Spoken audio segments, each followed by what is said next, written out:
Okay, my name is Elena Petroska, and I teach Macedonian at Indiana University. I'm visiting professor there, and I'm associate professor at Faculty of Philology in Skopje in Macedonia at the St. Cyril and Methodius University. I've been teaching Macedonian since 2001 in Indiana during the summer semesters, and for the last 2 years I'm teaching Macedonian during the regular school year on different levels. And right now I'm working on a project about heritage speakers of Macedonian. So there was a competition to receive a grant for the heritage speakers of languages in Southeastern Europe, and I applied for Macedonian, and I was awarded last summer, so with a grant that was from the American Council of Learned Societies. So I'm very glad that they awarded that project, and I will be working together with Professor Christina Kramer, and she is professor of at the Slavic department, and also she teaches Macedonian at University in Toronto, and she has experience working with heritage speakers there. So I do have some experience with working heritage speakers in the United States, but the number of heritage speakers that study Macedonian in Canada is even bigger. So our idea is only to do research in the United States.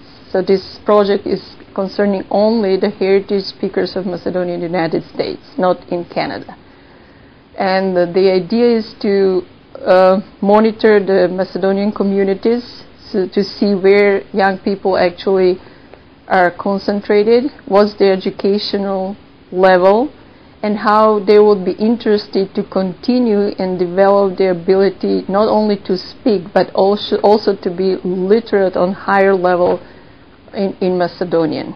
So the idea is actually to, after doing all this research, to write a curriculum, a syllabus for a special course for heritage speakers of Macedonian, and also to attract these heritage speakers to participate in a new course that I will try to create, especially for them, because they should understand that how things are now in the United States at the university level, they're really requiring people to study different languages, and it's very much that heritage speakers already live within another language. So this would be nice for them to develop and master their Macedonian on a higher college or university level, so they can really use those credits, you know, for as being the students at an American university. And my idea is, when I'm done with all this research and traveling and visiting the people and doing interviews and questionnaires, and then together with Christina we are going to write a syllabus, and we'll develop some new materials that would be appropriate for heritage speakers. There will be a conference next November in Philadelphia. It's called AASS, when we will actually also talk about heritage speakers of Macedonia. There will be a whole panel about different heritage learners, and we'll talk also about heritage speakers of Macedonian. And after that, my idea is to create a course that will be attached actually to Indiana University during the summer, so all the Macedonian Americans could, you know, come during the summer and use those credits at their universities. And I would like to combine that, having a course in, you know, the Indiana University, but also like study abroad in Macedonia. So it should be like a couple of weeks in the States and then a couple of weeks in Macedonia. So they should be really, because usually heritage speakers were very good in speaking, but they have to develop their reading and writing skills. So it will be really on advanced level for, you know, what's required to know the language, to be really proficient in the language. So all this information brochures where you read now in the States about learning a different language, that's so much in, they say, oh, this is so good opportunity at university level, you can, even if you don't speak the language very well, you can you're interested in your roots, it's a part of your culture, there's opportunity for you to study the language.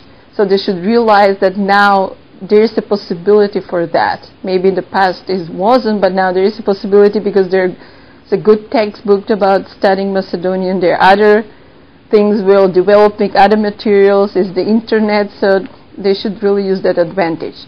So I followed what the research and the materials that I have. I started with those communities that have the data shows that they're most Macedonian, actually the most American citizens that say that use Macedonian at home live. So I visited Detroit, New Jersey, Crown Point, Indiana, and now I'm in Chicago, and I will be going to Columbus, Ohio, beginning of June, and I should go also to New York State and some other places. I don't know how much money and time I will have. I have to finish all this traveling by the end of June.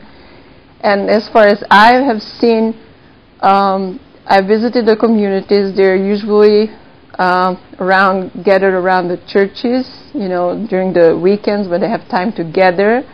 And it's obvious that they do exist. People do speak Macedonian, but I'm interested in younger generation, usually children, mostly university students, but also high school students and middle school students. And the older the students are, it's hard to reach. Actually, they're not that much around the churches. So I'm trying to meet people so they would know me, they will spread the word, they can email me. So this is also the way that I'm doing the questionnaires, not only by giving a questionnaire, but also by doing things by email, because I think that generation of people, they don't have that many activities in the church.